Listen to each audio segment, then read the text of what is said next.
The Blue Fairy Book by Andrew Lang. The Water Lily, the Gold Spinners. Once upon a time, in a large forest, there lived an old woman and 3 maidens. They were all 3 beautiful, but the youngest was the fairest. Their hut was quite hidden by trees, and none saw their beauty but the sun by day and the moon by night and the eyes of the stars.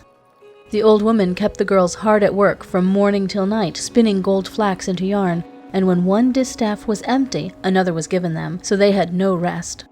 The thread had to be fine and even, and when done was locked up in a secret chamber by the old woman, who twice or thrice every summer went on a journey.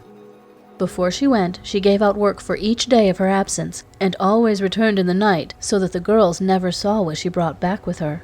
Neither would she tell them whence the gold flax came, nor what it was to be used for. Now, when the time came round for the old woman to set out on one of these journeys, she gave each maiden work for 6 days, with the usual warning. "Children, don't let your eyes wander, and on no account speak to a man, for if you do, your thread will lose its brightness, and misfortunes of all kinds will follow." They laughed at this oft-repeated caution, saying to each other, "How can our gold thread lose its brightness, and have we any chance of speaking to a man?" On the 3rd day after the old woman's departure, a young prince hunting in the forest got separated from his companions and completely lost. Weary of seeking his way, he flung himself down under a tree, leaving his horse to browse at will, and fell asleep. The sun had set when he awoke and began once more to try and find his way out of the forest. At last he perceived a narrow footpath which he eagerly followed and found that it led him to a small hut. The maidens, who were sitting at the door of their hut for coolness, saw him approaching, and the 2 elder ones were much alarmed, for they remembered the old woman's warning. But the youngest said, "Never before have I seen anyone like him. Let me have one look." They entreated her to come in, but, seeing that she would not, left her, and the prince, coming up, courteously greeted the maiden and told her he had lost his way in the forest and was both hungry and weary. She set food before him and was so delighted with his conversation that she forgot the old woman's caution and lingered for hours. In the meantime, the prince's companions sought him far and wide, but to no purpose. So they sent 2 messengers to tell the sad news to the king, who immediately ordered a regiment of cavalry and one of infantry to go and look for him. After 3 days' search, they found the hut. The prince was still sitting by the door and had been so happy in the maiden's company that the time had seemed like a single hour. Before leaving, he promised to return and fetch her to his father's court, where he would make her his bride. When he had gone, she sat down to her wheel to make up for lost time, but was dismayed to find that her thread had lost all its brightness. Her heart beat fast, and she wept bitterly, for she remembered the old woman's warning and knew not what misfortune might now befall her. The old woman returned in the night, and knew by the tarnished thread what had happened in her absence. She was furiously angry, and told the young maiden she had brought down misery, both on herself and on the prince. The maiden could not rest for thinking of this. At last she could bear it no longer, and resolved to seek help from the prince. As a child she had learned to understand the speech of birds, and this was now of great use to her, for, seeing a raven pluming itself on a pine bough, she cried softly to it, "Dear bird, cleverest of all birds, as well as swiftest on wing, wilt thou help me?" "How can I help thee?" asked the raven. She answered, "Fly away until thou comest to the splendid town where stands a king's palace. Seek out the king's son and tell him that a great misfortune has befallen me." Then she told the raven how her thread had lost its brightness, how terribly angry the old woman was, and how she feared some great disaster. The raven promised faithfully to do her bidding, and spreading its wings, flew away. The maiden now went home and worked hard all day at winding up the yarn her elder sisters had spun, for the old woman would let her spin no longer.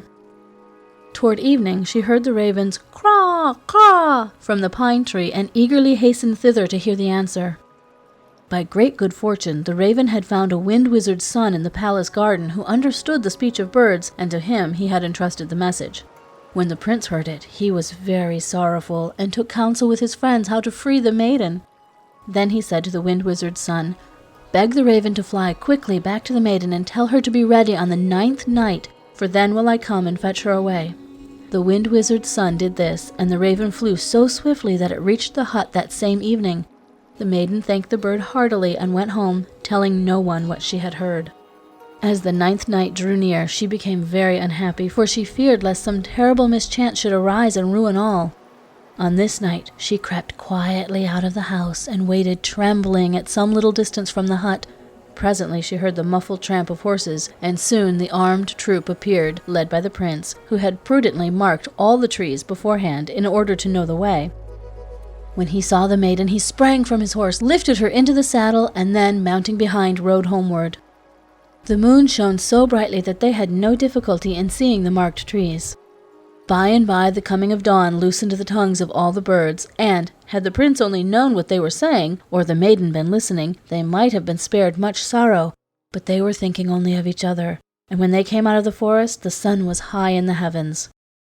Next morning, when the youngest girl did not come to her work, the old woman asked where she was. The sisters pretended not to know, but the old woman easily guessed what had happened, and, as she was in reality a wicked witch, determined to punish the fugitives.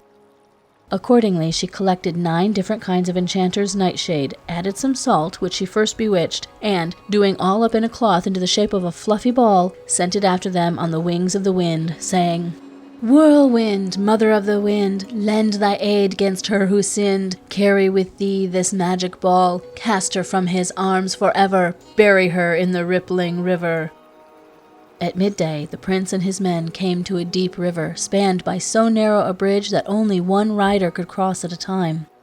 The horse on which the prince and the maiden were riding had just reached the middle when the magic ball flew by. The horse, in its fright, suddenly reared, and before anyone could stop it, flung the maiden into the swift current below.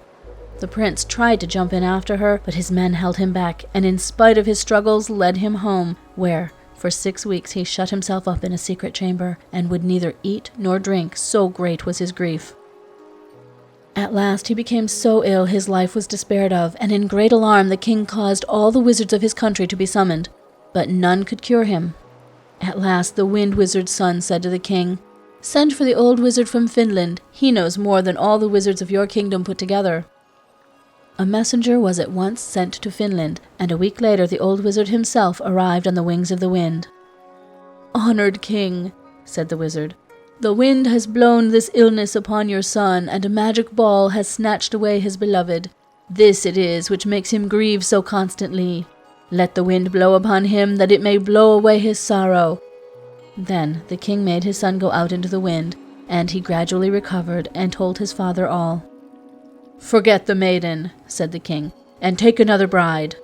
But the prince said he could never love another. A year afterward he came suddenly upon the bridge where his beloved met her death. As he recalled the misfortune, he wept bitterly, and would have given all he possessed to have her once more alive. In the midst of his grief, he thought he heard a voice singing, and looked round but could see no one. Then he heard the voice again, and it said, "Alas, bewitched and all forsaken, 'tis I must lie forever here. My beloved no thought has taken to free his bride that was so dear." He was greatly astonished, sprang from his horse, and looked everywhere to see if no one were hidden under the bridge, but no one was there. Then he noticed a yellow water lily floating on the surface of the water, half hidden by its broad leaves. But flowers do not sing, and in great surprise he waited, hoping to hear more. Then again the voice sang, "Alas, bewitched and all forsaken, 'tis I must lie forever here. My beloved no thought has taken to free his bride that was so dear." The prince suddenly remembered the gold spinners, and said to himself, "If I ride thither, who knows but that they could explain this to me?" He at once rode to the hut, and found the 2 maidens at the fountain. He told him what had befallen their sister the year before, and how he had twice heard a strange song, but yet could see no singer. They said that the yellow water lily could be none other than their sister, who was not dead, but transformed by the magic ball. Before he went to bed, the eldest made a cake of magic herbs, which she gave him to eat. In the night he dreamed that he was living in the forest and could understand all that the birds said to each other. Next morning he told this to the maidens, and they said that the charmed cake had caused it, and advised him to listen well to the birds and see what they could tell him. And when he had recovered his bride, they begged him to return and deliver them from their wretched bondage. Having promised this, he joyfully returned home, and as he was riding through the forest he could perfectly understand all that the birds said. He heard a thrush say to a magpie, "How stupid men are! They cannot understand the simplest thing. It is now quite a year since the maiden was transformed into a water lily, and though she sings so sadly that anyone going over the bridge must hear her, yet no one comes to her aid. Her former bridegroom rode over it a few days ago and heard her singing, but was no wiser than the rest. And he is to blame for all her misfortunes, added the magpie. If he heeds only the words of men, she will remain a flower forever. She were soon delivered were the matter only laid before the old wizard of Finland. After hearing this, the prince wondered how he could get a message conveyed to Finland. He heard one swallow say to another, "Come, let us fly to Finland. We can build better nests there." "Stop, kind friends," cried the prince. "Will you do something for me?" The birds consented, and he said, "Take 1,000 greetings from me to the wizard of Finland, and ask him how I may restore a maiden transformed into a flower to her own form." The swallows flew away, and the prince rode on to the bridge. There he waited, hoping to hear the song, but he heard nothing but the rushing of the water and the moaning of the wind, and, disappointed, rode home. Shortly after, he was sitting in the garden, thinking that the swallows must have forgotten his message, when he saw an eagle fly above him. The bird gradually descended until it perched on a tree close to the prince and said, "The wizard of Finland greets thee, and bids me say that thou mayst free the maiden thus. Go to the river and smear thyself all over with mud. Then say, 'From a man into a crab,' and thou wilt become a crab. Plunge boldly into the water, swim as close as thou canst to the water lily's roots, and loosen them from the mud and reeds. This done, fasten thy claws onto the roots, and rise with them to the surface.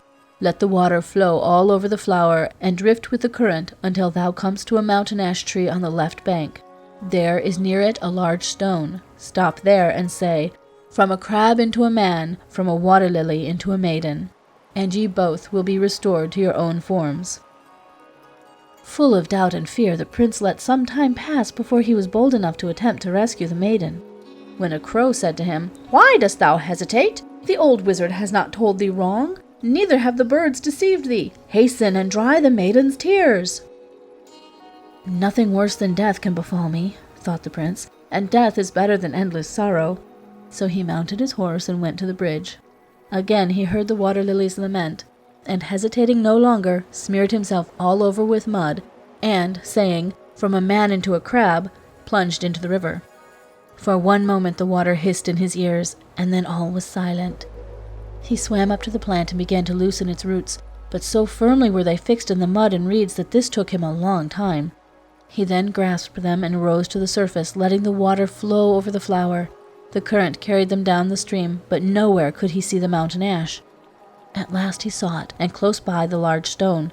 Here he stopped and said, "From a crab into a man, from a water lily into a maiden," and to his delight found himself once more a prince, and the maiden was by his side. She was 10 times more beautiful than before, and wore a magnificent pale yellow robe sparkling with jewels. She thanked him for having freed her from the cruel witch's power, and willingly consented to marry him. But when they came to the bridge where he had left his horse, it was nowhere to be seen, for though the prince thought he had been a crab only a few hours, he had in reality been under the water more than 10 days. While they were wondering how they should reach his father's court, they saw a splendid coach driven by 6 gaily caparisoned horses coming along the bank. In this they drove to the palace.